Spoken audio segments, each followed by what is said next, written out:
What's up, everybody? I'm Thomas J. Bellezza. Welcome to From the Hat, where we are talking by choice, chosen by random.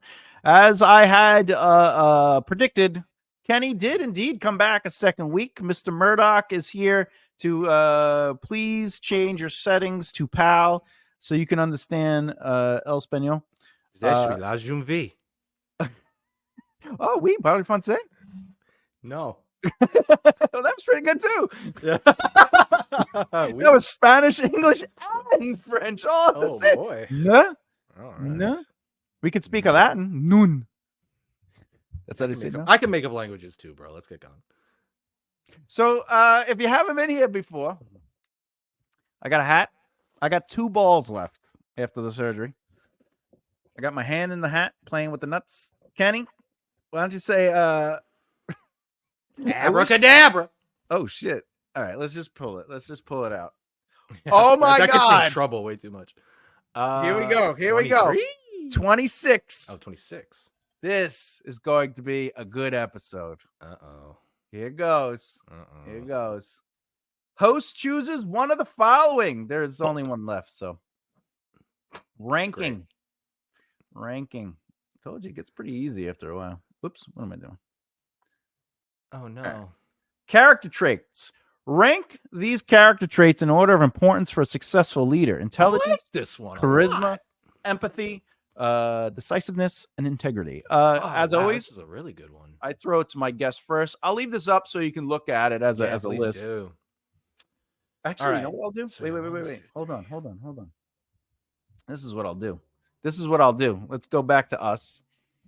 Look, I get a banner. I have banners. The Bruce Banner? I got a Bruce jumping by gamma rays. Hey, Bruce Banner jumping by gamma rays. I feel like I'm going to faint. If I faint, just keep the show going, okay? No doubt. You got All it. right. It'll instantly become an Insane Clown Posse podcast. Just so yeah. Go ahead, say it. Intelligence, charisma. Oh, that. Intelligence, charisma, empathy, decisiveness, and integrity. Damn, this is a really good one. You got to rank them in the order of importance for a successful leader. But first, should we define what a leader is? It's someone who swallows but doesn't follow. You know what I mean? Oh, Jesus. So I would define a leader as somebody who also kind of does like a little in the butt, Yeah, no, that's a power top. Oh, that's a power top. That's a power top of the bottom. Wouldn't a leader see what what I think the last episode should be is our wrap off. God, I was thinking about that the other day. That's so wild you brought it up. Oh man, I still got. And I love how you were like, hey, just tell me. You say anything about my hair? And I go, of course I say something about your hair. What do you mean? Imagine I busted it off before we did it. Yeah, no. I only remember the hair line and the lines that I think would have maybe not necessarily won me, but would have hit hard. Yeah, exactly. Yeah. My whole last verse is fucking. I know. You showed it to black people and they were impressed. I remember. I did. They were like, "You wrote this?" And I was like, "Yeah." They're like, "This is good." And then they're like, "Can you perform it?" And I did. And they're like, "That's more than half the battle." And I was like, "Oh, you think it's bad?" And they were like, "Yes." And I was like, "Awesome," because I'm white. Yeah. Bad is good. I think we should define a leader, but I'll give a definition and you give a definition. Unless you really believe a definition is a swallow but doesn't follow. No. I think it's somebody that inspires others to take action. It's somebody that grows and elevates people around them. Mm-hmm. It's somebody that takes initiative, but also creates sort of motivation for initiative in others. That people want to do better because they are being led by this person. Somebody that's a force to be reckoned with. That also, very important. Elevates the others around them. Nothing I could add that wouldn't be redundant. So I agree with all that. Okay. So with that being said, the order. So I'll start with what I feel is the most important. Yeah. Fuck. I think integrity is the most important. Integrity. All right. What next? I think integrity is the most important. Then I think decisiveness is the most important. Oh, decisiveness. And then I think intelligence is the most important, but it's so very, and the next would be empathy. What is that? What? Oh. So the next, but very closely, like they almost go hand in hand to me. And then rounding out the list, not least, but not least important, least important, but not least by any means, in charisma. All right. Charisma. Did I spell that right? Yeah, you did. Oh, all right. You can just say Riz now. The kids changed it for us. Yeah. No, I'm gonna be an adult. All right. So integrity, decisiveness, intelligence, empathy, and charisma. Let me just double look over that real quick. Yeah, go ahead. Give yourself a little. In fact, let me zoom in for you. Yeah, I'm with that. All right. What is integrity? God, without trying to sound too smart, just what being to me, integrity is saying something, standing behind it, and not acting in a way that would be adverse to what you say you stand for.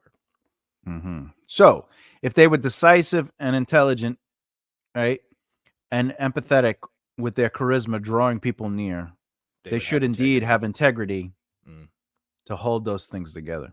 Okay.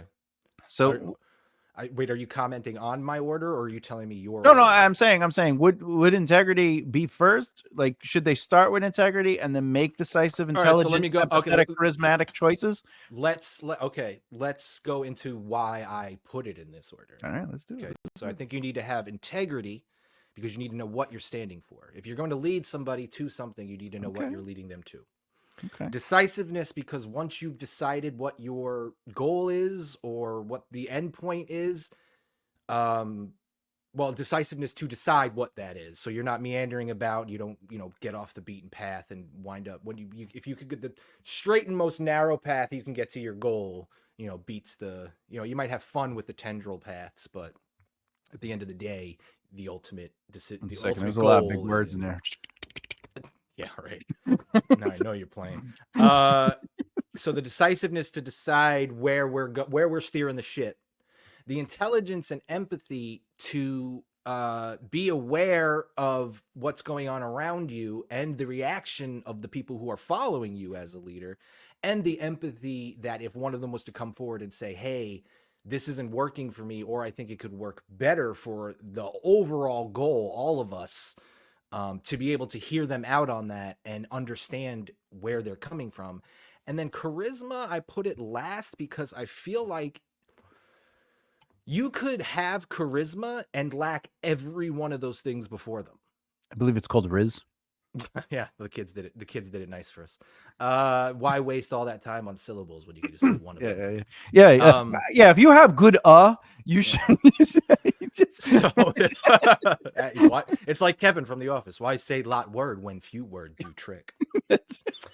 So see what I'm saying there? Like charisma, I could have all of these things technically individually and still not be a good leader. But the charisma to me is last. Like if you have that charisma and you've put all the ducks in a row, the charisma is what's going to keep the people following you, get others to follow you. It's the cherry on top. Sure. Yeah. There we go. I'm going to push back a little bit at that point. Go for it. I'm going to push back. Not because I don't, not because I disagree with your order, but just as a thought experiment. Wouldn't understanding your integrity through intelligence, so having intelligence to understand your integrity, so it's not misguided, or more importantly, what if you have the intelligent empathy to decisively understand your integrity, so you could utilize your charisma to help lead people? So I agree. So essentially what I think we're coming to here is that, okay, let me ask you this. Do you think all the time? Good. That was a great episode. You can catch me. No, I just took over the show. No. So what I'm saying is this one of those things where it's like content? There's not necessarily a right order. No, there isn't. Right. But two things at the same time. All right. So having said that, Yeah, I can almost look at, I could put this almost in, because when I had the first thought process, and this just goes to show, I guess, who I am as a human being. Yeah. When I think of intelligence, like people tell me I'm smart all the time. They go, "Oh, you're really smart." Like I don't see it. I don't think being able to come up with a quick witty comment or that's not my idea of intelligence, but I know that my emotional intelligence, I feel personally, is off the fucking charts. So you have high empathy. Right. So that's why my emotional intelligence to me personally is more important than, what I know in the world. Then why is that second to last? What? Empathy? Yeah. Well, because I think integrity helps you decide what you stand for. The intelligence. What if you don't understand what you stand for? I guess I mean, I can't personally and this is why you're a good conversationalist. I can't personally in my brain picture not having the intelligence to not know what I stand for. You know what I mean? Even if the thing I stand for is fucking dumb as fuck. Well, KKK people have integrity for their mission. Right. But that's the thing, that doesn't mean they're intelligent or empathetic. But I've met intelligent racists. Well, yeah. I've met people who could almost make racism seem like mayor. Fuck. I've met people who almost can make you think racism's okay. Yeah. You know what I mean? So not everybody I talk to that's racist enjoying their relationship. In Japan. That's where they are. They're on vacation in Japan right now, having fun with their girlfriend. Japan. That's good. Good for them. Good for that factional person. I'm dying. What do I care? At this point, dude, you got it. You got it better than any of us. You have nothing tethering you to anything. Yeah, they're gonna destroy my career. You are free on a level that nobody could comprehend. I used to think because I say whatever I feel, I'm free. No, if I was dying, bro, the untethered Kenny Murdock that the world would get, it would be insane. It'd be insane. People would like you. It'd be crazy.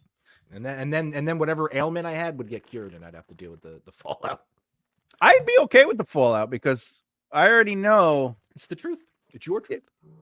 You know what's interesting to me? This is where integrity comes in.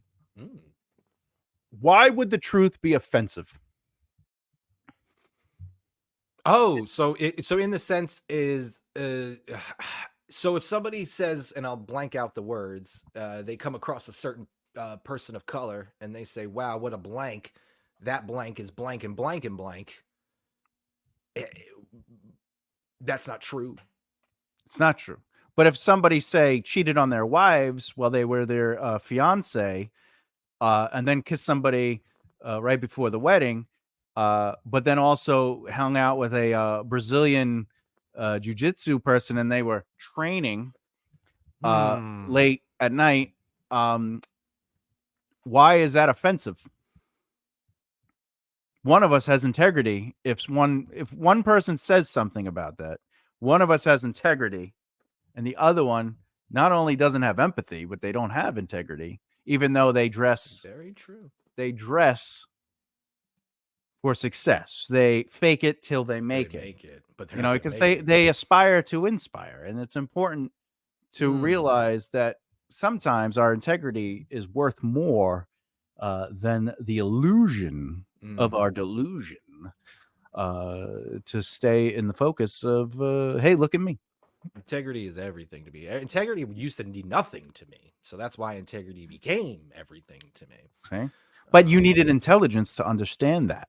Sure. So you're not, and you had to decide decisively. So I'm confused here as to what we're getting at here, because you asked me to rank 5 things in an order of importance that necessarily can't be ranked for a successful leader. No, this is just in my opinion. Yeah, okay. Yeah, this is discussion. This is a thought exercise. No, this is like I really do like this one because there literally is no wrong answer here. There is no wrong answer. There's very often when talking to Thomas J. Bellezza, there's quite pockets of opportunity for him to make you feel dumb. There are no pockets of opportunity in this conversation for you to make me feel dumb unless I say something incredibly dumb.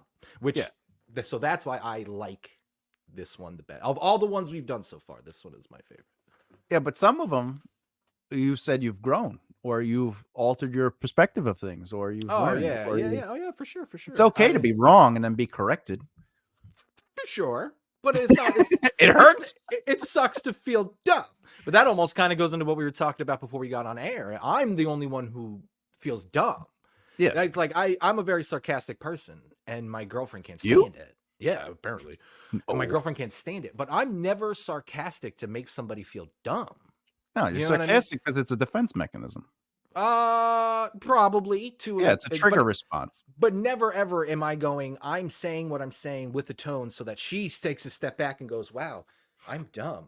Never. Yeah. But she always feels like I am. So Yeah. last night I said something and she goes, I can't take this anymore. And I said, I promise you, I'm not saying it to make you feel dumb. And Yeah. I truly can't taper this any. This Yeah. is who I am. Yeah, I don't think you're dumber than you are. Oh, yeah. I mean, there is that. Sure, with everybody, not just her or I. But yeah, I was like, and I just said, well, do me a favor for you and us, really, at this point. Try, when I'm sarcastic, try to err to the side of lighthearted and fun and positive. But it's and not. Stop erring to the sarcasm. You got to understand it's perspective. Her perspective is how she's feeling. Again, how she's feeling is her reality, but that isn't the reality. So if But she worked also, on getting those thoughts out of her head, she'd have a better reality. well, she should be able to express those thoughts, and then you have She empathy Absolutely. to understand them. But for her to believe your truth to be false would be where she's lacking empathy and intelligence. Fair. Discussion of feelings. This is why we speak in hypotheticals and why I should speak in hypotheticals. And that's now my girl. Everybody knows my girlfriend is an unintelligent, unempathetic dickhead. That's right. Like for example, when I said your sarcasm is a trigger, that's not a negative thought. That's not a negative answer. Like it is a trigger, but that doesn't mean it's negative. You know what I'm saying? Like it's just that's how we behave. Every element of behavior is a trigger. It's a learned trigger. That is the way we respond to certain things. And we may feel safe, but still have the trigger of whatever is. But that isn't a negative thing. Yeah. You know, like the reason we like a football team over another is a trigger.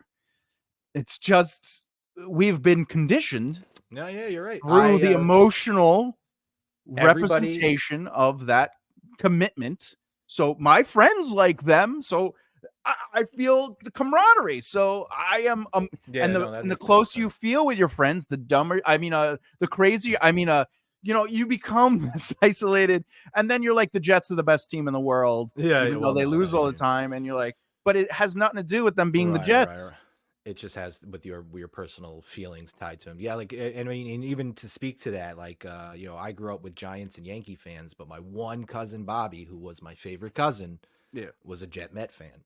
Oh, and I thought, I know, I fucked up. I literally could have seen what, 6, 7 championships in my lifetime. Could have been to 7 ticker tape parades. Instead, I went but again, he was my favorite. His personality was the best. He treated me less like a kid than everybody else did. So you wanted to connect with him, and that was it. And that's how my fandom came to be. That's also why some people we want to come off smart or good or qualified or whatever the case may be, and it creates a stress or an uncertainty is because we have that emotion. Yeah, but that is an emotional trigger response to the people we care about. And it's not a negative thing, but in therapy they would say, well, you know, you have to work through the anxiety part, but it's okay to feel those other things because it is delegating. Our emotions are delegating to us that this person does have value, but why? What is it about them that gives us the value? Are there things in them that we want to see in ourselves? Right? What is the case? You know, it's good to dive into that. The issue is when you become defensive, not you, but the royal you, where it's like, you know, oh, she said I was being sarcastic, but I'm not. That's a defense mechanism. I'm not being. Why are you judging my value? And since I have value, that can't be true, right? That's all that is. Right. But in reality, empathy is not about being right. It's about understanding. So if she does feel like you are talking down to her, she's not necessarily saying your sarcasm is insensitive. She's saying in that she might be using those words, your sarcasm is insensitive. But in reality, she's having difficulty describing her emotional state, which is not a negative thing. It's that let's talk about why you're emotionally affected by this. You know, what is it that's, you know, take away the fact that I have sarcasm. What are these emotions, and why do you feel that way, and how do we work through that? Because I am a sarcastic person, but I don't want you to feel attacked when I am sarcastic. No, I see what you're saying, and and you're right. The empathy of it is I realized that she was with a dude for 10 years who made a huge who made a huge point of putting hot dogs through donuts. No, who, who made Wait, he was with someone else? Oh, she's not pure. You could get rid of that bitch. Yeah, right. That's why it smells a little bit like sun-kissed tuna. You can only marry people who are virgins. That's why they have to be 12. That'd be awesome. Virgins, not 12. Unless it was socially acceptable, then all bets are off. Yeah. It's a return to the blue lagoon. Okay. Yeah. But yeah, so she was with, a guy who paraded around on making her feel lesser and stupider and didn't commute, who's usually, when his sarcasm was being employed, was to make her feel dumb. So, well, again, you also have that from her perspective. So you don't have the truth of that situation. You just have the truth of her emotional. Right. Yeah. True. He could have been a sweetheart. Yeah. I mean, remember, I was with a girl. I'm not going to give her name. Who I never would have thought would. Sorry that I spoke over you saying Katrina. yeah. I don't want the name to be out. I'm talking about the hurricane. With red hair. Who's now married with children. I'm making a hypothetical person up. Right. Of course. Yeah. I was with her for 5 years. So she told me in the beginning that her husband did XYZ, right? And then when I was in a relationship, what was she doing to me? The XYZ that her husband was doing to her. So that made me understand that, okay, sometimes we project what we are doing as the experience, which turns into a trait. And that never got worked on, right? That never got solved. I mean, she told me she thought I was faking my cancer because I'm lazy. I'm lazy, and I didn't want to walk the dog or do anything because my legs were starting to feel weak and all these other things. That's crazy. It's just, but hey, whatever, I loved it. But so yeah, believe me, you know my fucking romantic track record. But I am interested in if you do have an order to these traits. Yeah. Well, first of all, I do believe that intelligence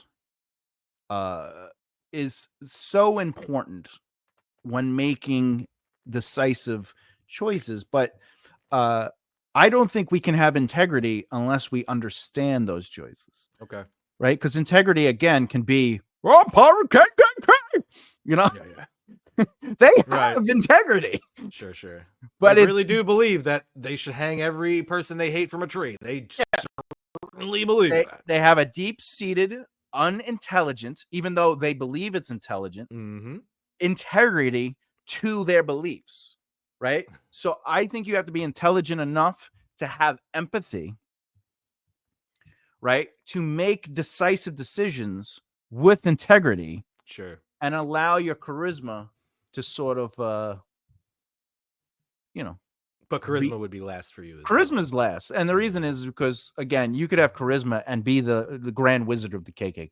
Correct. You know what I'm saying? Like, you're unintelligent. You have no empathy, clearly. You may have high decisiveness, but in reality, you're just leading people. I don't know, because you talked about Arnold Palmer's penis as the first thing that came to your mind at the beginning of, say, I don't know, a friggin' rally, and I call it a rally because that's what it would be. Imagine that, right? So they have charisma. People are like, oh. I'm sorry, you said imagine or imagine? Both. Oh, okay. Yeah. Imagine. All right. Imagine dragons. Okay. Imagine dragons. Oh, the misery. That's radioactive. Yeah.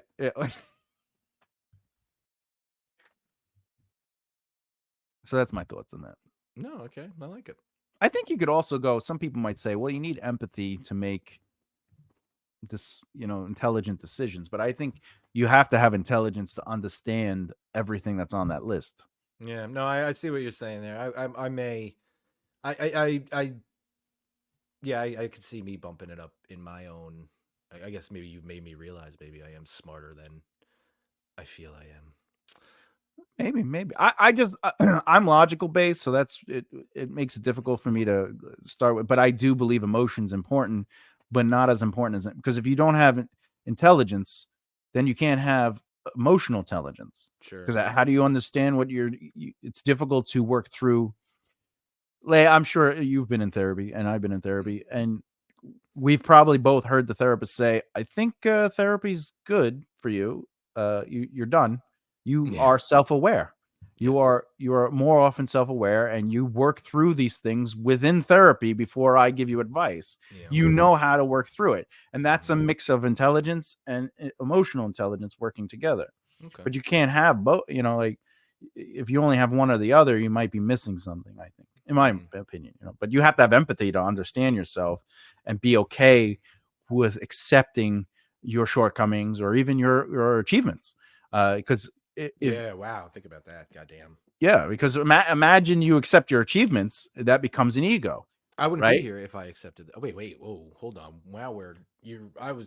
You. If you don't say if you don't accept No, if you accept accept your achievements only, it's. it becomes egotistical. So you Okay. have to Okay. learn to be like, I know this is an achievement, but this isn't what defines me.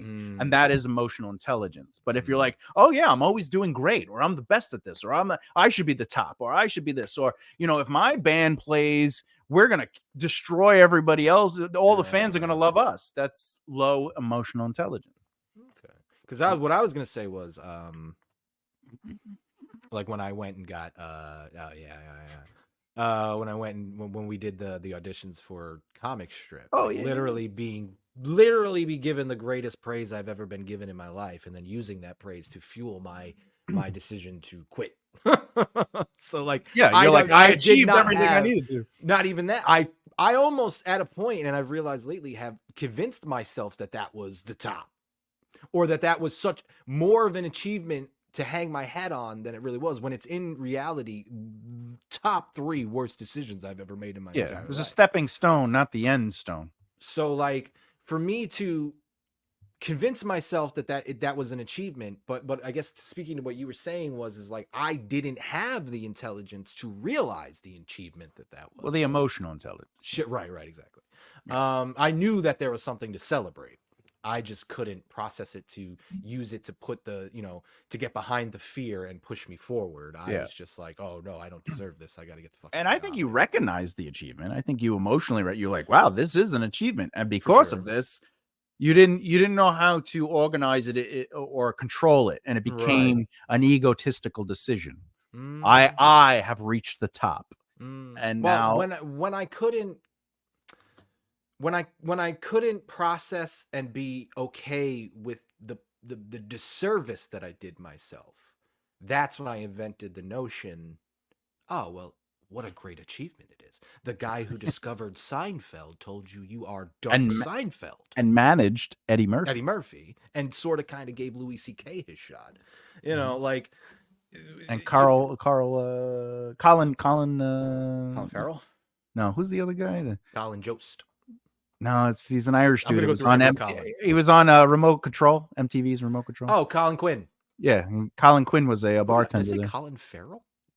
Yeah, you did. Very much not a comedian. Not at all. There's nothing funny about that guy.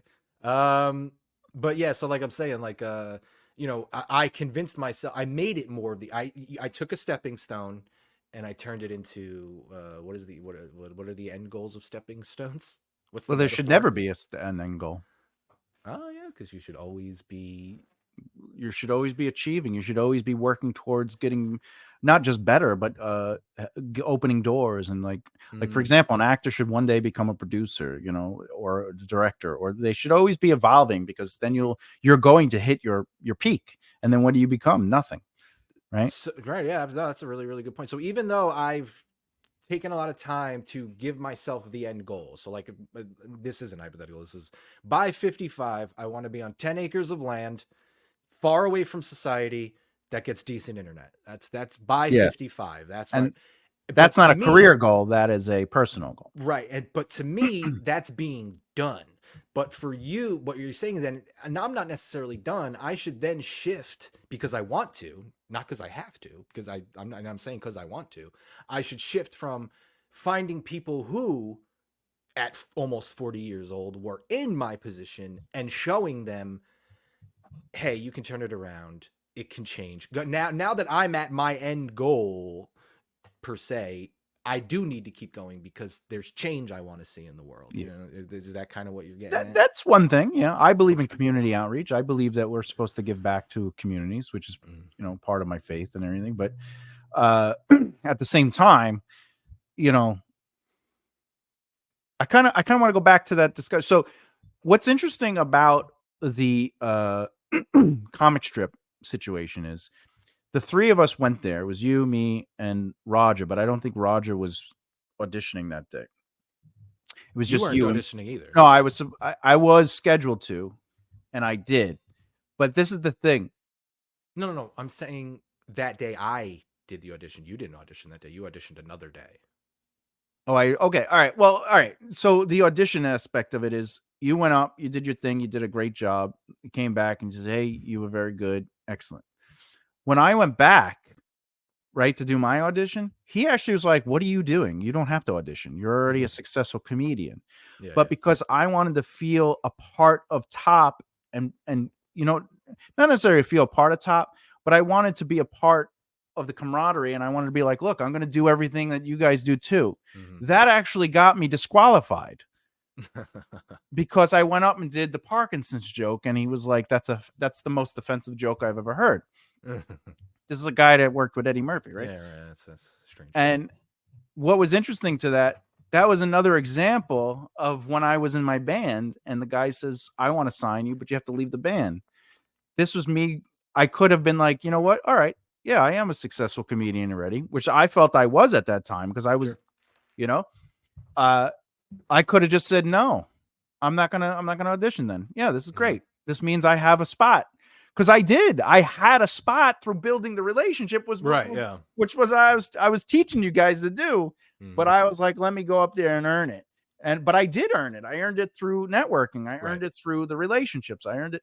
And it was just another example of me sort of like, I'm a part of these people. What I should have did was just accepted this selfish moment and then use that to help pull you guys up. Yeah, sure. Yeah, no, that's actually a really good point. And yeah, I mean, I don't think it would have ever went differently. You know what I'm saying? Like, I'm not saying that moment would have saved Top or anything like that, but no, Top was over. Yeah, had we both been going to the club together, if I had you saying, hey, because again, at that point we weren't working together on Top anymore, we were still supporting each other. Had you said, hey, Sunday I'm going to go out to the strip and go up, do you want to go up? That would have probably not, because again, I had let my imposter syndrome win at that point. I probably would have convinced myself that all the reasons I shouldn't go, but who knows? But yeah, like you said, if you would have it would have been accepting a selfishness, but you would have taken that selfishness and turned it into something super positive. Yeah, I think that's the power of being together, though. Like, if you're working with people, more can happen. Just because when you're down, someone could elevate you. When the other person's down, right? The thing that was, I think, Top really ended once we were like, let's get Chris Hamilton in. I think that's where the fall started, because it just threw off the energy, because all the issues that were happening in Top that we had gotten over at that point, a new person came in and kind of regressed us back to answering questions we had already answered. Yeah. And also thinking that everything I was saying was insane, right? Well, yeah. I mean, that's part of the Thomas method. Literally the beginning of the Thomas method is being like, this guy's a fucking dickhead, idiot, insane person. And then sticking with it and seeing the results. And then you go, oh yeah, he's actually not a dickheaded idiot person. I'm the dickheaded idiot. And all these people who think he's the dickheaded idiot is actually the dickheaded idiots. Yeah, because if this guy was a dickheaded idiot, he would not be pushing through my stubbornness. Right, exactly. And like later, you have no idea how many times I sit back and I go, anybody else in the fucking world would have not done what he did for me. Anybody else in the world would have. I had friends at the time, and I'm not even talking Top business-wise, personally. I had friends that were tired and of listening to the Carrie saga, absolutely fed up. But you listened every time, and even more importantly, you never fucking said shit. You never said, "This is what you need to do. this is how you need to do it. You just listened. Mm-hmm, and you waited for me to go, what the fuck do I do? And you would go, then I'd advise. Leave that fat bitch. Yeah. I said, yeah, leave. You're and Um, honestly, if Katrina wasn't there at the time, I would have forced you to stay, like, in a way. Yeah, I don't think. Yeah, no, I've decided. I've came to that after I got over being mad about what happened. Yeah. I realized that's 100% what would have happened. 100%. There's no way if Katrina was not there, I probably wouldn't have left. Well, yeah, but what I'm saying is, like, you were having trouble with money, and right, I would have been like, it's okay, do what you got to do. But like, you can get, yeah, sure. But she was never gonna do that. She didn't even have the. Yeah, she was. I was the one getting yelled at. Right. No, you know what I'm saying? Like, I was taking the blunt of everything, and I was getting defeated to the point where, like, stress wise, I couldn't take it anymore. No, I understand. You know, to the point where, like, even when Schwan needed a place to live, right? Like, I had to really negotiate with her to allow him to live there. And she's like, yeah, but he's a guy, so I don't want to pay as much rent. So she ended up paying less rent and making him pay more. And I was like, that is insane. He's a friend. We're supposed to be helping him. Like, my brain, like, I didn't think of the money. I was thinking of he needed help. Right. Yeah, no, I see exactly what you're saying. And to speak to your point of her and your dynamic, yes, I could not make the rent on the first of the month, but I could weekly catch up. And I remember her and I walking back from somewhere one time, and she goes, so you can't even afford to live here. And I looked at her and I went, yes, I can't afford to live here, but I can also afford not to get so behind. To which in my head I went, okay, nobody has to endure. If she sees it as a burden and she doesn't want to put up with it, as somebody current on the bills, you know, who feels they have a more active standing in the household, I can't. There's no refuting her feelings on that. But I also can recognize how, like, if she would have went, all right, I'll tell you, you'll be a month behind, you'll be 4 weeks behind, but at least you'll, you know, and then one day you'll be caught up, and then one day you'll be ahead. But then you also put in, you know, my mental and all my shit that was going on with me. But like you were saying, you would have not forced me, but would have really been active. Yeah. What I mean by force. Yeah. Active in my staying and active in my getting to a point where I didn't feel so worthless in the situation. Yeah. Because she really, she was, because I could afford the place. Right. You know? But for some reason, like, she was also the kind of person who was like, the spoons are supposed to go this way. And that was Oh, defrosted. She would make me look at the spoon. Am I better now? Yes. All right. So we had literal conversations where she'd be like, can you look at this drawer for me? And I'd be looking at the utensil drawer, and she'd be like, what's the issue? And I was like, I really don't know. She's like, do you see? And she would do this move. Do you see this spoon right here? And I'm like, yeah. She's like, you did this on purpose because you know that I like to get it this way. And that's what my ex used to do. And I don't know why you did. And I'm like standing there like, well, now I will never use a utensil. And I'm not going to clean the dishes because I just don't want to deal. Yeah. This is weird to me. This is something I'm not here on earth for this moment. Yeah, to argue about which direction the spoons are going. I'm really one spoon, not even the spoons. I don't own a gun. Nevertheless, guns do own a gun rank. Yeah. You know? Another one was the mat. She was like, you keep leaving the mat on the floor. And I was like, but I don't use the mat. And she's like, yes, you do. I was like, no, I don't. And she's like, why not? I was like, because you keep telling me I use the mat, so I stopped using it at all. Oh, yeah. And she kept leaving it on the floor and then telling me it was me. And I'm like, and then she was pissed that she's like, oh, so you're purposefully not using it so you could prove your point because you have to be right. And it's like, it's not about me. I just don't want to get yelled at. Oh, dude, that is so, oh my God, that's got to be top 3 easily. And it's not 3 or 2, the things that me and fucking Rachel argue about, bro. Like literally I'll do something that annoys her. So I'll just stop doing it. And then she comes back to me and she's like, you're doing this to annoy me. And I'm like, no, I'm doing it because I don't want to put up with getting yelled at for something so fucking dumb. Yeah, I don't want to go through, and I don't want to tell you it's dumb. Yeah. I want to respect your feelings on it so goddamn much that I'm just not going to do it anymore. Yeah. And she doesn't get that. She's like, no, you're doing it spitefully. You're doing it to get on my skin. I'm like, no, you don't. The number one thing in my brain is peace of mind. I want That's all I want. I don't want this to be thinking anything negative. I don't want to be looking at you from across the room spitefully. I don't want to be perseverating on things that are stupid and little and nonsense. So I will just not do it. Yeah, I would rather not do something. Right. Like we were talking finances all the time, and she's like, you know, I need to smoke weed. And I'm like, I like smoking weed. And she's like, no, I need to cut out part of my finance for weed. I said, yeah, but you can't afford it. She's like, but I need it. And I go, okay, then what else are you going to cut out? No, she wants it. Yeah, well, exactly. So then I said, she's like, you would just not smoke? And I went, I've quit multiple times because I knew I couldn't afford it. That's the sacrifice. Or when we get into when we get, like, we'll talk about how I was homeless, and she goes, and I'd go, no, I was homeless by choice. Yeah. A couple of times. One time I had no choice in it, but you a couple of times. Well, yeah, no, I made it through homelessness. So like she was like, well, why would you do that? I said, because I could either spend $500 on a room, or I could sleep in my car for the next 3 months and save $1,500. And she goes, that's crazy. And I go, no, that's sacrifice.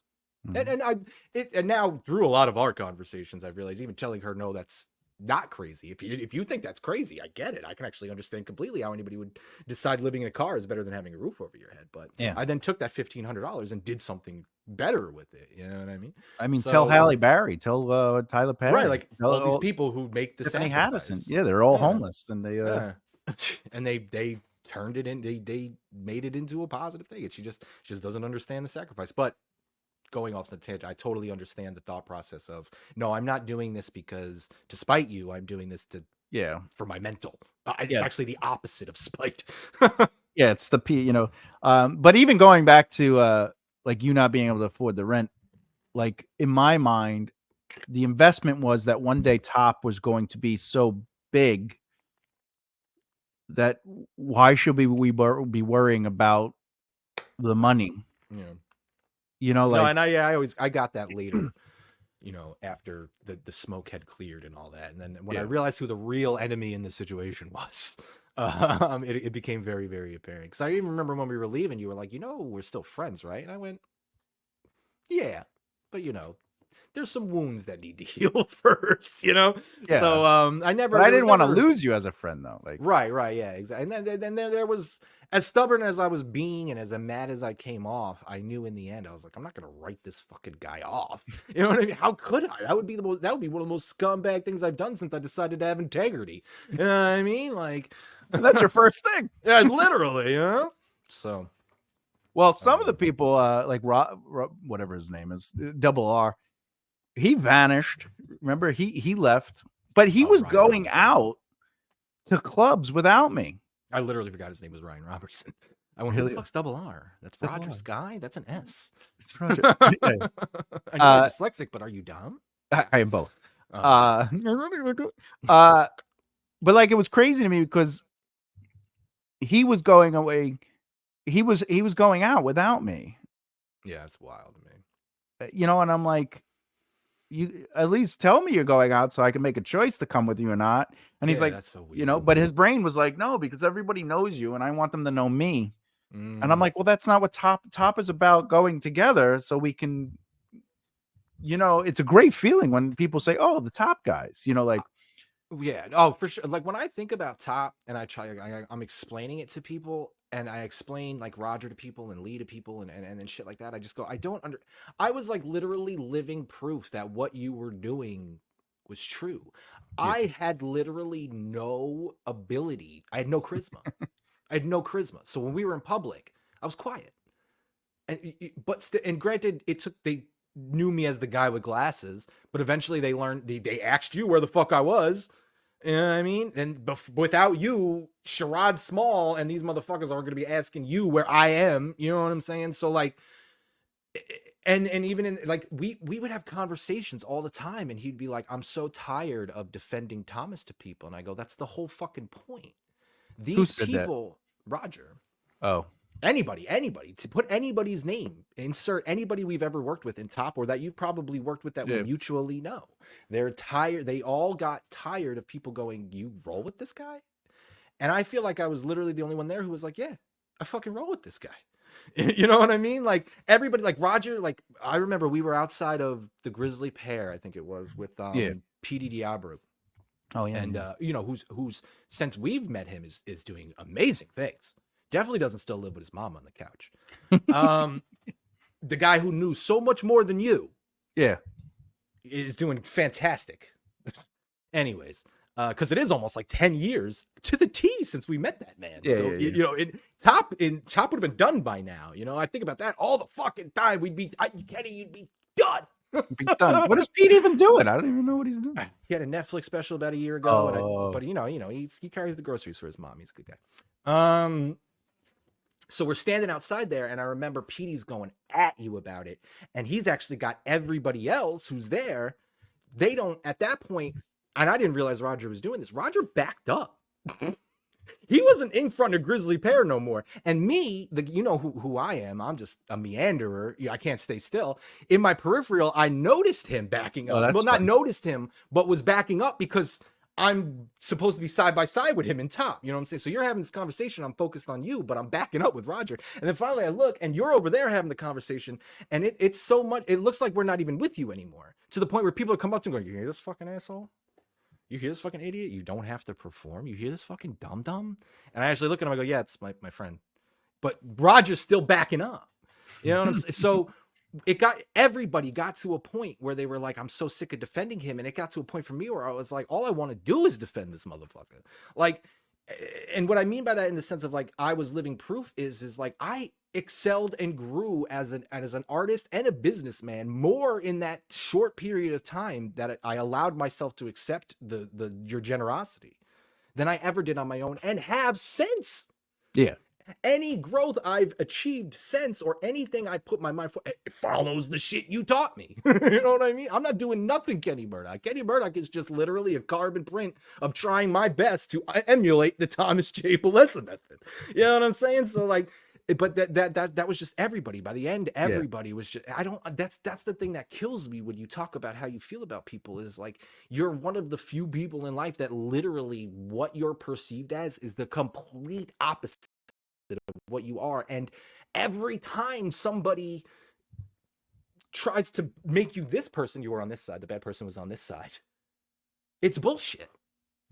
Yeah, but the people that did accept me and listen to me or had me in their circles were people that were successful. Yeah, I mean, I guess I'm not the best example for success, but I'm just saying. But yeah, exactly. But what I'm saying is the president of motherfuckers. The president of SAG personally invited me to be a part of his team and run for his people multiple times. When he died 4 years after meeting me, his vice president personally asked me to continue on because of what Mike said about me. The people within that community accepted me, right? And I think the hardest part about why I'm an a-hole is because it goes against everything that they believe is true. Right. I believe what they think, I have to do this, and this, and this guy's telling me I'm going, but I never said what they were doing was wrong. They just said, "Do you have any?" That's how the conversation started. A kid next to me was starting out in comedy, and he goes, "You look like you've been doing this a while." I go, "Yeah, I have." You know, and he goes, "What's your best advice?" I go, "Stop doing open mics." I never said don't perform. That's the thing. And they made it about performing. And I said, no, don't do open mics because you're not going to get anything out of it. You should be going to open mics to network and build relationships with people. For more valuable performances. So yeah. Performances have more value to them. Yes, which is something I said about it. I said, we're not going to perform, but if people ask us to perform, we're going to go perform, because it's better to do your routine in front of a crowd than it is comedians. Because if the comedians aren't your friends and you do poorly, they don't want to be your friend. But if you are their friends and you do poorly, they'll be like, "Oh, you just had a bad night. I have some advice for you." Right? But if you're just starting out and no one knows you, you got to develop a name. I never, ever, ever say don't do the thing. What I say is don't let that be the thing that you think will lead to success. So if you want to be an actor, it's not about getting acting roles. It's about building relationships to be cast, so you don't have to get headshots, reels, pay to see agents, think that, if I don't have an agent, imagine my career will never go. I mean, Ron Perlman doesn't even have an agent. He has never had an agent, and it's Ron Perlman, really. That Harry and the Hendersons motherfucker. the Beauty and the Beast, you know. Mm. But I never say don't act. I don't say don't write. It's just the people that only do that, and they're like, "This is how I'll find success." And I'm like, that should be the thing you're working to create as a reward. So if you do A, B, and C, you're rewarded with the thing you love doing. Mm.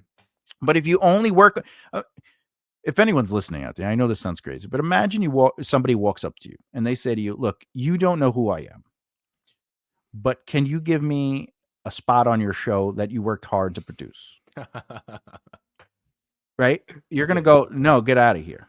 Right. But if one of your very close friends showed up and they said, "Hey, can you give us a spot?" You're going to say, "Yeah, I'll fit you in." Yeah, yeah. And if you don't believe that's true, then you're not in the business enough.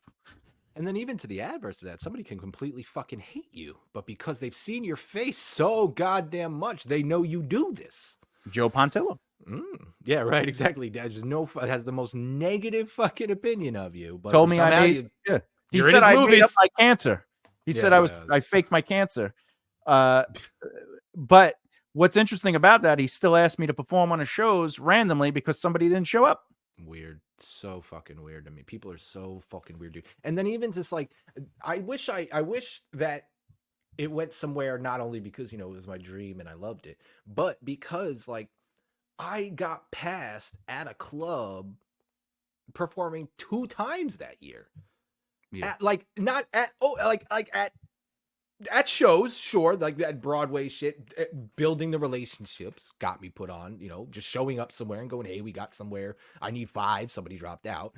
But in that year, I never sought out a spot. Correct. And went in front of a club owner and got passed and got told, "Hey, you can come here any fucking time you want on Sunday and fucking bump wherever the fuck you want." Twice. Why? Because I know I'm funny, and I sat in the fucking mirror and I memorized my shit. I just practiced it. I just practiced that. I've heard laughs to these jokes before, so I know they work. Now just get tight 5, tight 10, tight whatever the fuck tightness you want. I have that shit in my head. So, but we also did it together, right? So if you did your routine, we'd be like, all right, and people don't understand that like it's better to work with comedians in a focused practice where you're actually listening to the jokes and then you could critique the set. It's the same thing with music. When you record a song, you play a song and you go, what needs to be tweaked? That's what a producer does. Right. So you guys are working as producers with each other and writers, which then helps you become writers.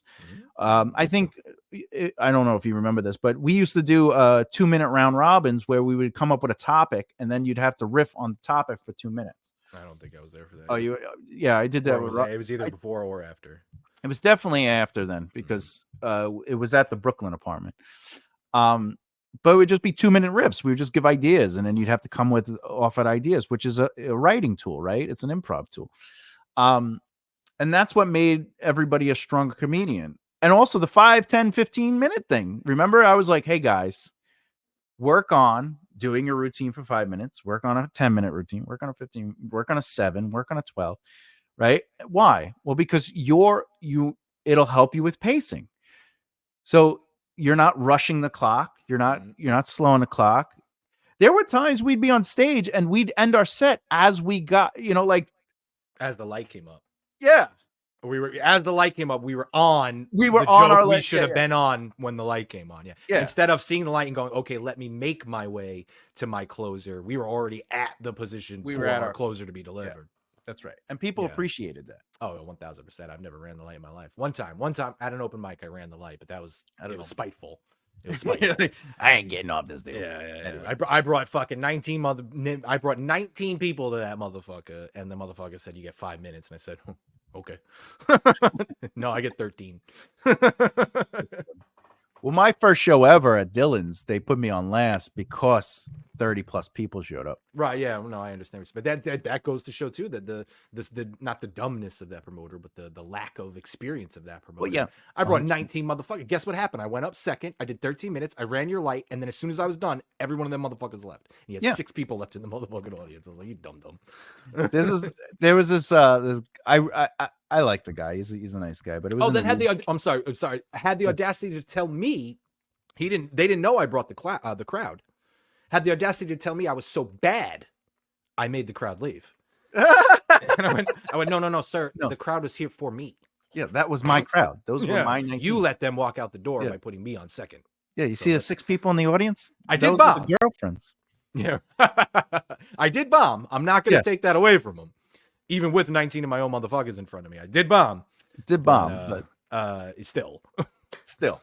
But that's the thing. Like, if you bring the audience, you're supposed to go last. And I did a show in the music industry where, and again, I like this guy, so I'm not going to mention his name, but I was like, I really want to get you on the show. And he goes, well, my band, I only close. I'm a headliner.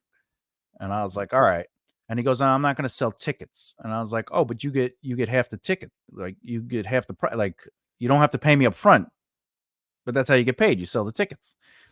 And he goes, no, I don't do tickets. And I was like, all right.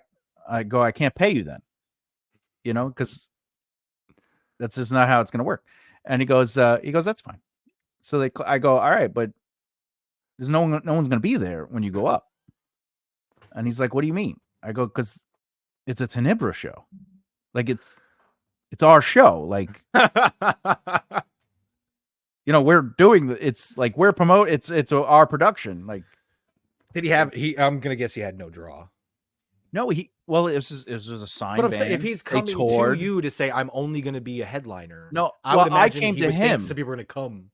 Well, I came to him, right? And he says, I need to close. I only close. Right. But because he was signed. He was a touring band.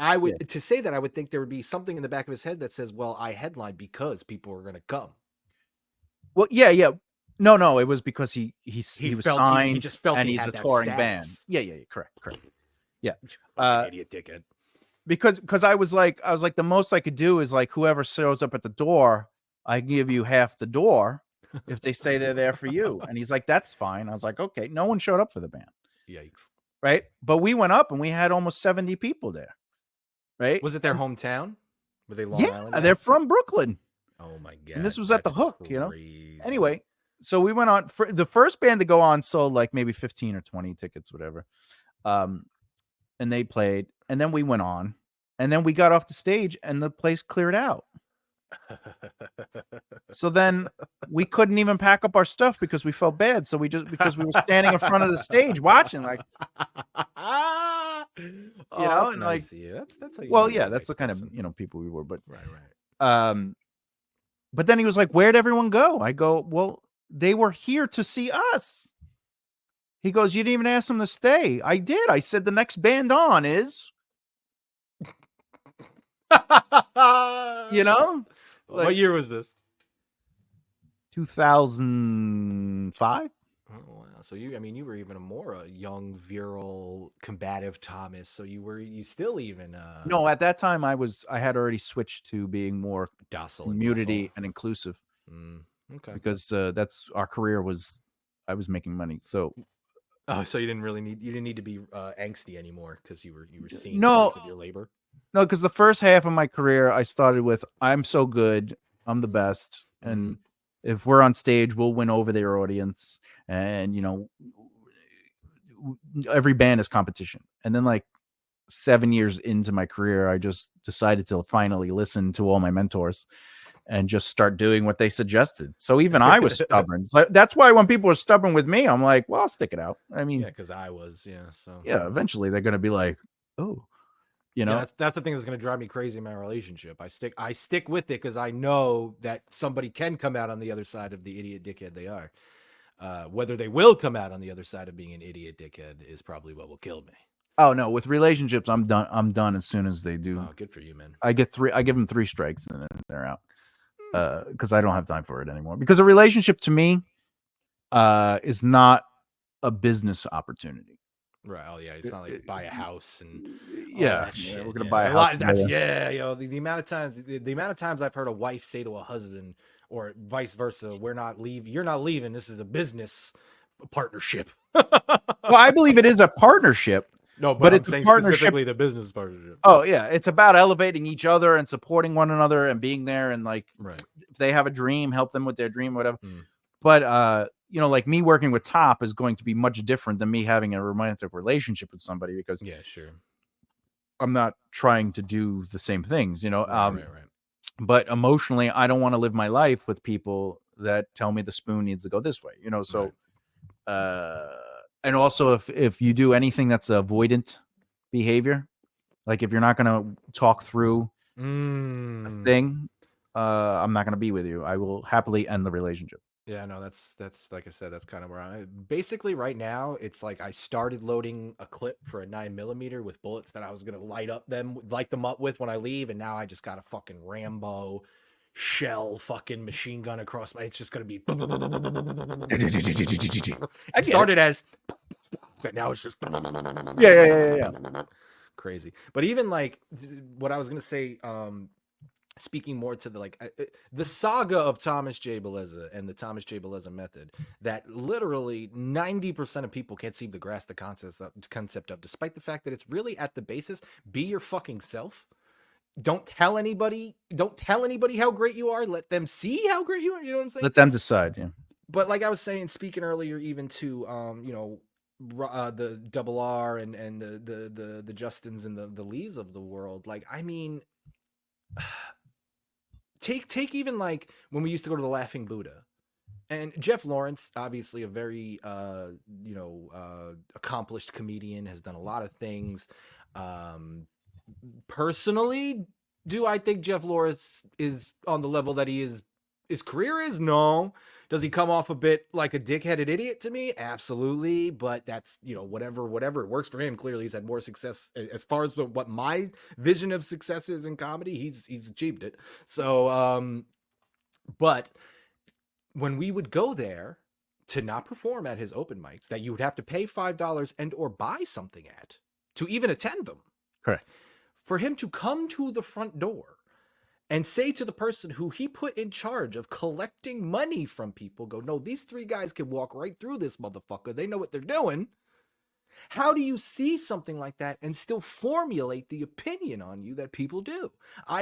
It'll just never make sense. It boggles my mind to this day. Like, I think of all literally that, to have somebody. Think about the amount of times you got in spots with people who thought you were just a fucking asshole, but you still got the spots. Like, that's why I don't see how anybody could ever look at it and go, it doesn't work. They can say it's not for them. They can say, I would rather go a different way. But to flat out have the opinion that the way you do things doesn't work lacks the intelligence in the 5 words that are below us right now. You know what I mean? Like, that just shows who you are. You've listened to a treasure trove of dumb ideas in your life, and yet still never, unless specifically asked to state it, say whether or not that is a bad idea or not. You let people do themselves. You just try to show them there's another way. And it's it's easier than what you're trying to do. Yeah. It's less taxing. It's less nerve-wracking. Before, you showed me, every time something I thought should get 25 likes only got 2 likes, I'd crush myself. Anytime I would tell people for 3 weeks to come to Mulcahy's on Thursday at 10 p.m. and pay $20 to watch me perform, and nobody fucking showed up. Why not? It killed me. Because I'm telling them to do it, and they have other shit to do, or they don't see. You don't have a draw. Doing that. Exactly. They don't. Nobody wants. I'm picking at all the low hanging fruit. So like. The friends, family, and associates. Right, exactly. And even now, like, I have to bite. We actually have a mutual friend. We'll call him Ryan Stalsh, who a couple of months ago got up in his story on YouTube and berated everybody for not watching his content. Yeah, I know. I've known Ryan Stalsh since 2nd fucking grade, Thomas. His mom used to babysit me. Wow. We go back, brother. Yeah. I know this kid to his core. You know what I mean? So it took everything in me not to message him and go, what the fuck are you doing? These people got you to where you are. It's not their fault you refuse to go beyond the low-hanging fruit. No, you don't comment on nobody's shit. Go to my YouTube, go watch my shit. You go to his YouTube, he's not commenting on other racers. He's not commenting on nobody else. He wants everybody for Apex Hunter. You know what I'm saying? Like, and it took everything for me not to go in his inbox and go, "You're actually the fucking asshole." You know what I mean? But well, what ultimately happened with him is he released a couple of videos that was like something about an engine and something about repair and something about the quality of something, and those videos blew up. And then he got followers, subscribers from those videos, and then he focused his content on racing and him and his cars, and like he made them like kind of like choppy, like, hey, today I'm gonna be blah blah blah, and then it's like, here's my car, and then it's right, and it was just flashy. But they weren't there for that. They were there for the car engine that he broke down and explained and reinstalled. They were there for him giving advice because he is a mechanic, right? Yeah. So they were explaining like the tools used. Those videos were blowing up. But the videos that aren't about those things, no one cares about. So he's like, why aren't you watching this? And it's like, well, because the audience that you built isn't about this. They're about this. Right. They don't care that you race. Right? They care about you talking about the car parts and the car constructing the car or removing a transmission or. So you're saying his mistake was. So you're saying his mistake was not necessarily putting all his energy into the car, but kind of, what's the words here? So he acknowledged that the video blew up because of those things, but then he never focused on the things that made the video blow up. Like if he would have followed that video with a further video or explanation of the engine, or possibly building another car part, that he might have saw the same success. But his channel would have blew up even more. And but he thought they were there because he was entertaining. Right. They're like, oh, I have something. Yeah, that's really, really funny that you say that, because I've been watching like just as much as I can consume about like TikTok videos and virality and hooks and all that and formatting and whatnot. And what I learned was that like the most successful videos are barely that person being entertaining. Correct. They're offering up something, a solution that's interested in. You're hooking them with what is going to be at the end of the video, or what the whole entire video is about. The videos lately that I've been doing successfully are the videos that provide information. In fact, those videos are being stopped before I even get to what I feel is the joke or the punchline. And it's making me realize that they're not there for me to be fucking funny. They want to get the topic. They want to get the information on it. They want to see what the fuck they want to say about it. They want to get the fuck out of there. But you could also be funny, and that could be the solution. It's just you're not doing funny content, right? And what that means is it doesn't mean that your content isn't funny, but your content isn't designed to be funny. Right. Because we're watching you do something, which is play video games. Right. You know what I'm saying? And you're not being funny. Right. For the video. Right. I'm just being myself. You are funny. Yeah. But they're not going there for the funny. It's not like you're doing a skit. Right. I could give them a diatribe on the importance of molecular something. If they're interested in molecular something, if the video is interesting, they're going to stay for the video. Yeah. In fact, your video, if you did Minecraft videos, and it was just you sitting there playing Minecraft, you'll get a ton of views. Right. But then if you do a video on Call of Duty, you might not get the Minecraft viewers. Right, exactly. Yeah, right? That's what I'm learning now, because now I'm trying to learn how to balance what I think my brand is becoming versus not getting stuck in the niche that I only do this funny shit while I'm playing Fortnite. Yeah. Well, like you shouldn't play Fortnite. That should just be a game you play. Right. Oh, well, that is like the only game I play. And that's why you're the Fortnite guy. I know. That is your brand now. You are Fortnite guy. Kinda, yeah. Right? For the most part. No, because that's the thing that is the draw. That's okay. What I meant to say is even if I'm talking about something that has nothing to do with Fortnite, I might be turning off the people who are there to talk about that thing because I'm playing Fortnite. Correct. And vice versa. They might hate Fortnite. They might think it's childish. They might just. And what I was going to say even before that was, speaking to what we were talking about, is like when my last few videos that I put out have done the best as far as engagement, total. Like I have a video that's been watched 15,000 times, Nice. but they stop. It's a 39-second video and they stop watching it 4 seconds. So you didn't really get that many views, right? So, but now that the last couple of videos I put out after I did the research and I looked like what goes into a hook and shit like that, and I stopped trying to be entertaining. I stopped. Go for it. Did you take that video, cut out the first 4 seconds, and try to upload it again? No, but I am going to. So it's funny you brought that up now because it's an old video.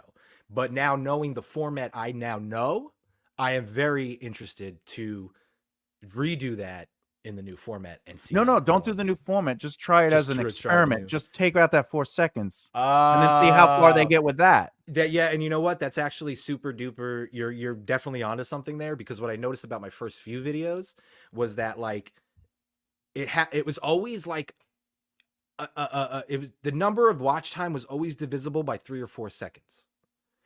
And when I noticed that everybody was stopping at 4 seconds, 8 seconds, 6 seconds, 9 seconds, I noticed that the videos where I put something, even just a change of scenery for 3 seconds.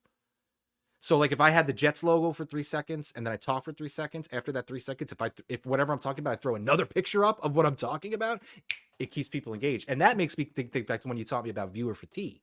Yeah, it's pattern interrupt. Yeah, like nobody wants to watch the same fucking thing so I'm interrupting their brain every 3 seconds, and it's almost in my mind, it's resetting them every 3 seconds to remember I'm here to hear what needs to be said every 3 seconds. You know what I'm saying? It's not necessarily about what you're saying. If what you're saying is it doesn't have any value, like if you're just going, oh, look at me, I'm shooting this guy. Oh, yeah, content, right? Like.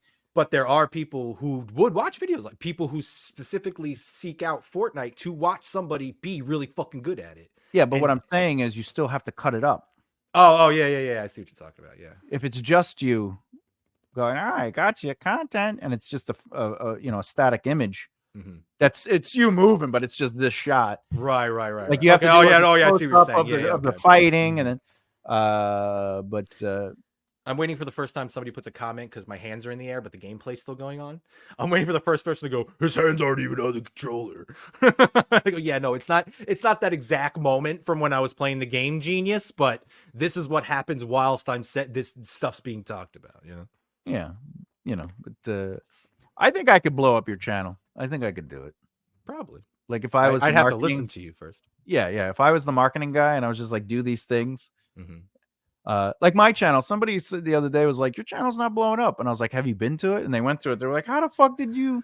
And I was like, because I'm just consistently doing the thing. And they're like, yeah, but there are people that have 60 or 70,000 subscribers. Yeah, but go to their channel.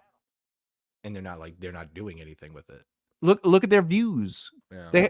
If you have a 250,000 view video that is 3 years old. That's why you have 250,000 views on it. Yeah. In 3 years. And you have 2,000, let's say you have 10,000 subscribers.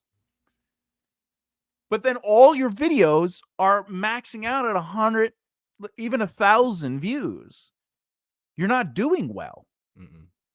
That video got you the subscribers, but you didn't continue to give them what they wanted. Right. Yeah, that was right where my brain was going with it, was that you got that one guy to follow you because he was like, okay, maybe this guy might be able to get me through my day with his fun banter. And then the next video was a depressing, emo rap song.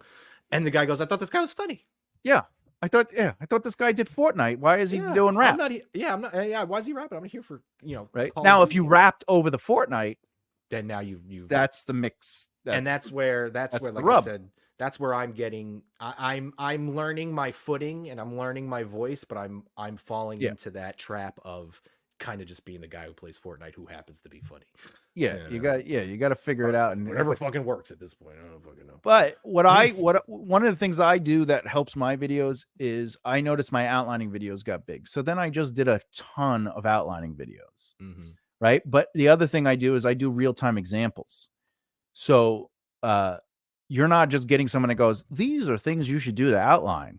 I'm going, these are things you should do. Here's some tips. And now I'm going to show you me actually doing it in real time. There won't be any pre-written stuff. It's just, we're going to walk through it together. And also could see success in a shorter form of what you're trying to do. You're just discussing a longer form. Oh Like, yeah, longer form. right. Yeah, My yeah, short yeah. form is actually completely different. My short form Right. is just Yeah, 3 tips, right? 3 quick tips, you know. But then your long form is the 3 tips and getting into how they work and Yeah. how you actually apply them, and you're getting that crowd that actually has the attention span for fucking long form content. Well, plus those are people that want to learn, because the big rub is that people aren't, they hate videos where they go, these are 5 things you should do to write better characters. And then they just go, they need this, this, this, this, and this. All right, thank you. I'll see you next video. And then I'm like, this is it, and this is what it would look like written out. Right. And then that's what people are actually, in fact, if you look at my logistics, whatever, my analytics, a lot of times they'll watch the beginning and then there'll be a huge drop, and then there's a huge lift where the real sample starts, because they're watching me do the real time example. Oh, okay, I see what you're saying. Oh, so what you're saying is they skip the stuff they already heard times. Right, and then they go, but you see the engagement come back, so you're like, okay, they're yeah. Okay, all right. And it also has the high points, because what they're doing is rewinding. Yeah, I'm new to peaks and valleys of charts, because mine you should just go. You know, I'm like, I have a video that's like, but now you should just go. And what's funny is, if they have, because I got to go back and add that to my videos, but the videos that have the chapters marked out, I see that even more, because they're just going to the sections that they need. But a lot of my audience is there to, I once did a 5-hour video. Yeah, I know, I was there live, and that video blew up. And I haven't been back since, but I do remember you doing it. Yeah. Well, yeah, but you're not my main audience. You're my friend. You fit in a different category. You're not really a view, if that makes sense. Like, you were supporting me because right. We love each other, right? So yeah. The main motivation was, let me support Thomas, not let me learn from Thomas. Yeah. But people are going to that, and I get a lot of subscribers from that video. And you're like, no one's gonna watch 5 hours, and that video has a high retention rate. And you know, because it is doing what it's doing. You froze like a man. Actually, real bad. But anyway, all I'm saying is that I'm consistently getting views. My watch hours are higher. My views are down. So what does that mean? It means that they're watching longer, because my actual audience is finding me.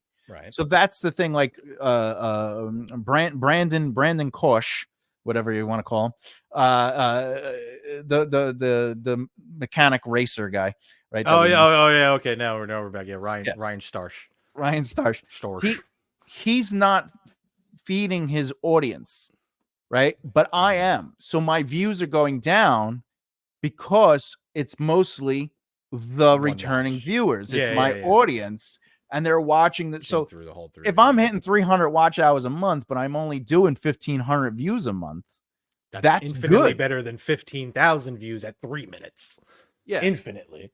Yes. So they're watching the videos longer, and I'm finding my core, and it's because I'm being consistent. But those outlining videos, those playlists, I made a saga playlist for outlining, and then I made like a straight outlining one, and those playlists blow up. I'm always easily getting subscribers every month, and hundreds of views from those, and hundreds of hours. But it's because I'm listening to my audience. What did they like, what they didn't like, and it's not about me. It's about my mission, and my mission is connecting with the people, because this is what they want. They want to be taught how to write.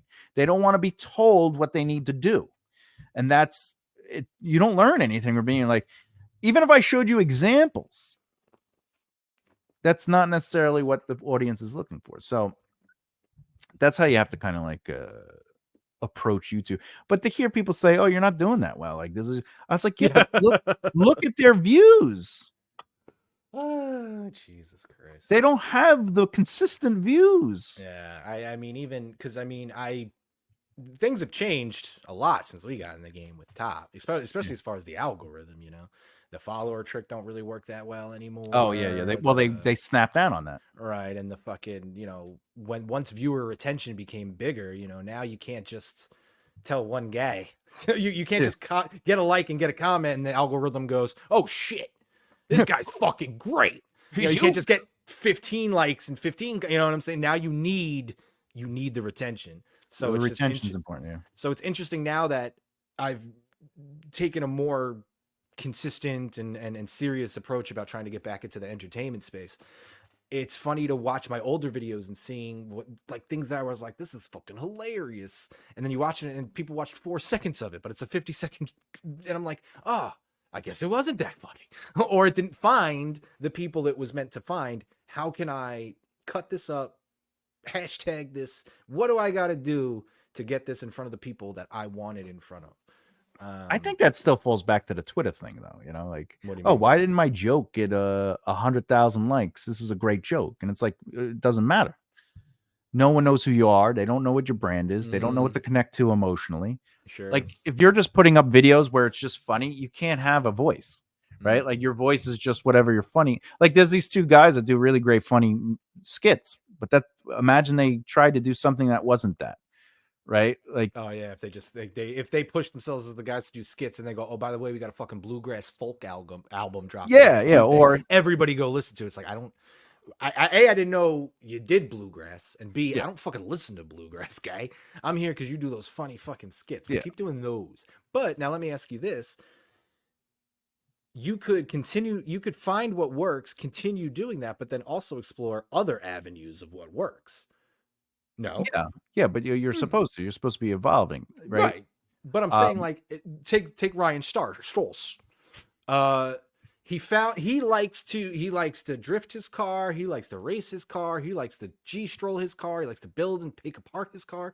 So if he found people that like the building and taking part of the car, he should continue to make content like that, but also shouldn't stray away from doing drifting and doing racing and doing Sunday strolls with his car. No.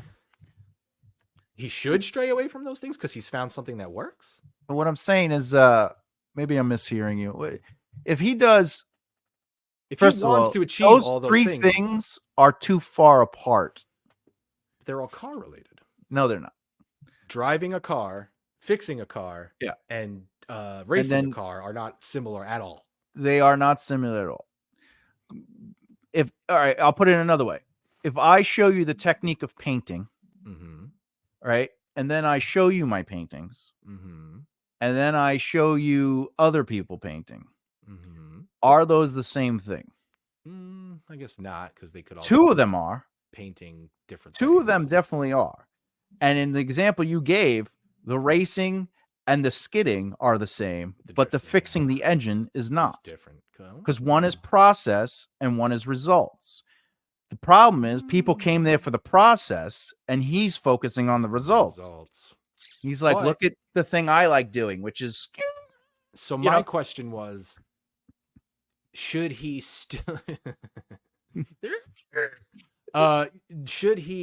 he shouldn't just focus on if he's doing all 3 of those things and finds success in one, he shouldn't stop doing the other 2 things necessarily. He should stop doing those other things. Only focus on what's working. Not only focus on the car, but focus on things that are adjacent to working on an engine, which would be talking about the tools needed for that engine. So add on to find other aspects to add on to what building a car.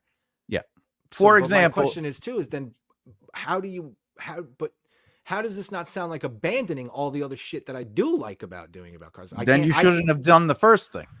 All right. You know what I'm saying? I mean, it makes sense. No, I got you. I do. I really do. Like, he could have just did a channel about burning out and people wouldn't watch that. And that audience would slowly and gradually become the audience that watches, right? But if your main audience, that's the problem. If you get 32,000 subscribers from a mechanic video, and then you're like, why is no one watching my spinning out for 10 minutes video?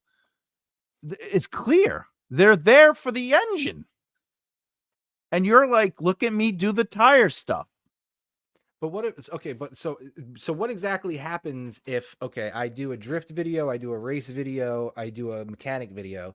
The mechanic video blows up, but the other Yeah. two don't. Yeah.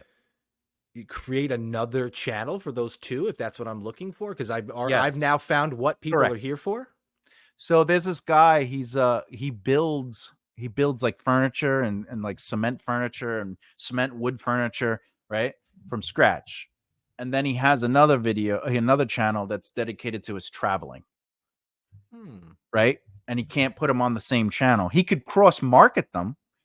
He could be like, like, oh, by the way, I just I went to Tahiti last week.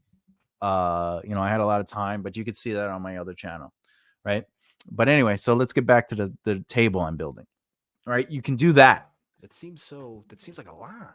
Well, if you're making money doing it, it's not. I guess that is the next. And if it is your process, passion, like if you're always traveling, you see, because my first initial thought was you could have all those. It was almost the umbrella thought pattern, like it is still under the umbrella, right? No, but what I'm saying is I got away from the umbrella. Oh, I'm putting everything back on with the umbrella instead of putting everything underneath the umbrella. But you're right. I guess if 30,000 people are going to watch you build an engine, and 30,000 people are going to watch you drift, and 30,000, and you're getting the same whatever, and you're getting the same results you're looking for out of all three different of those channels. I guess at that point it just, because even take something like what I'm trying to do with Kenny Murdock Corp. If I really look at what Kenny Murdock Corp is it's too many things.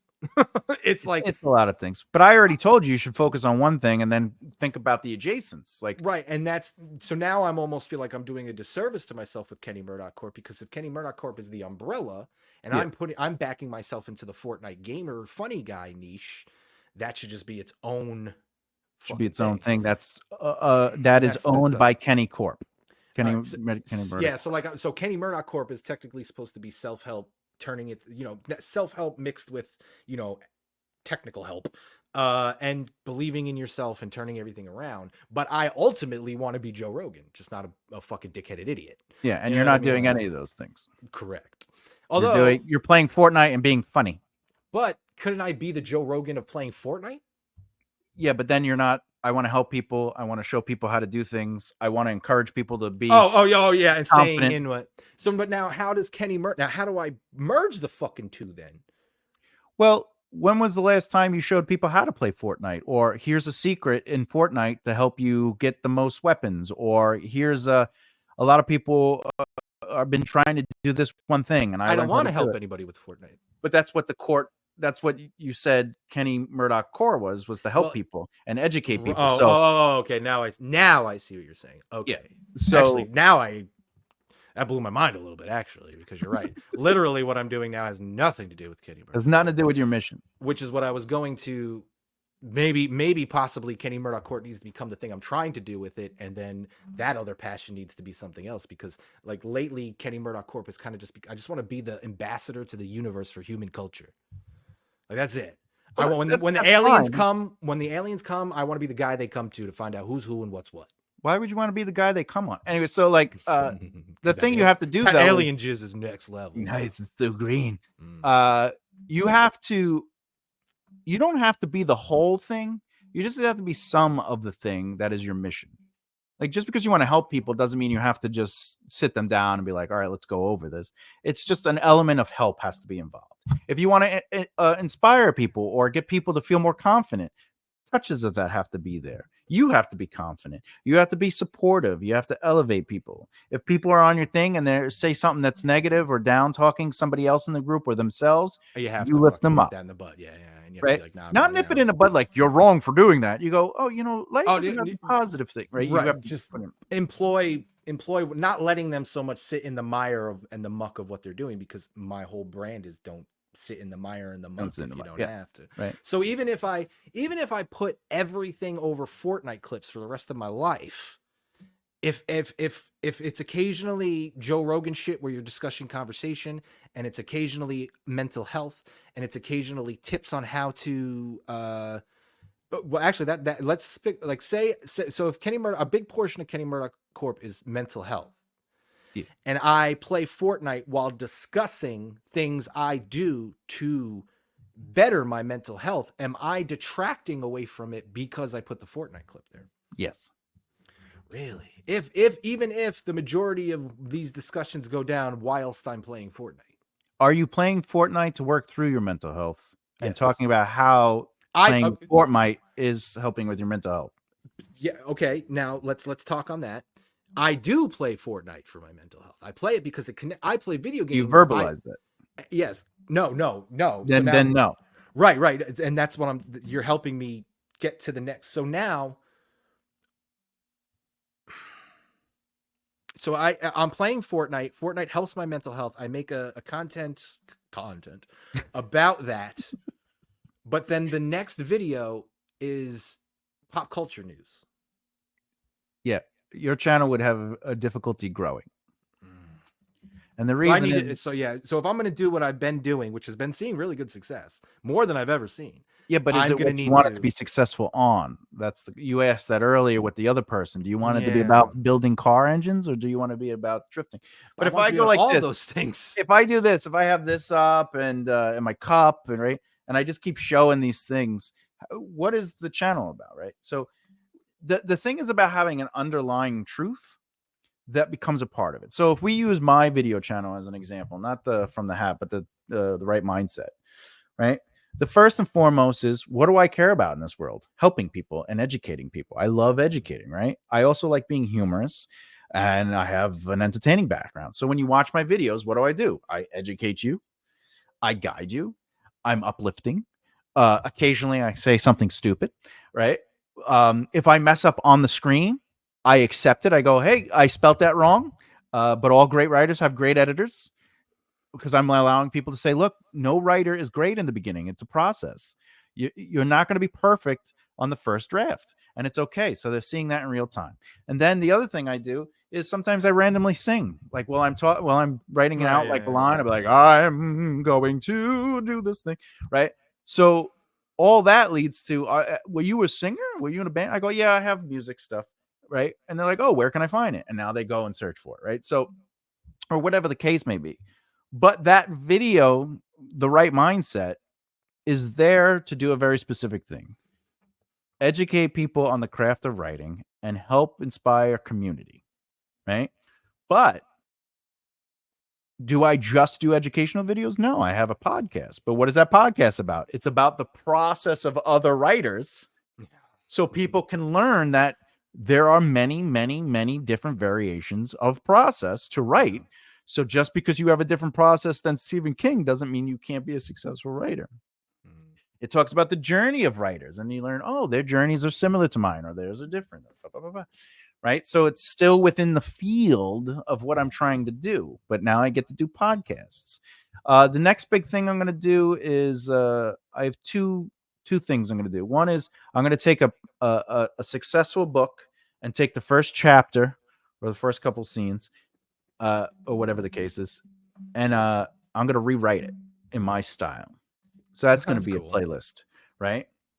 And then to show people voice. What does writer voice look like, right? And then the other thing I'm going to do is I'm going to start critiquing and analyzing story from successful television shows, movies, books.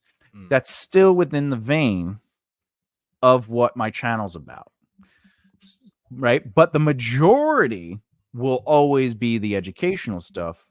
The podcast, if you notice, I only do 10 episodes for a season, and then I wait the same amount of time for, like, so after, like, if it takes 10 weeks to record it.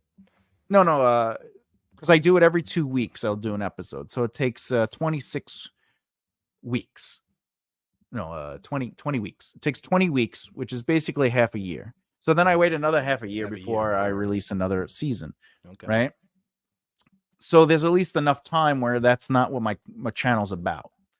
Right? My channel is about a very specific thing. If I do the chapter thing where I write people's chapter, I can't do that every week. I have to do that. Maybe that's a once a month thing. Yeah. Right? Because as long as you maintain the consistent truth of the channel and your mission through that truth, your channel will consistently grow. And just for the record, it's better to gradually grow. And I think we've talked about this in general in success. It's better to gradually grow with your true audience than it is to blow up one thing. Sure. Yeah, no, that makes total sense. But I got time out. I got pissed so goddamn bad. Oh, all right. Well, let's end the episode. Okay, yeah, we can do that. We can do that. All right. So anyway, how do they find you, Kenny? Basically, you go anywhere where there's a magnifying glass icon and you type in Kenny Murdock Corp and you can't miss it. Oh, excellent. Excellent. And you can find me. So this is From the Hat.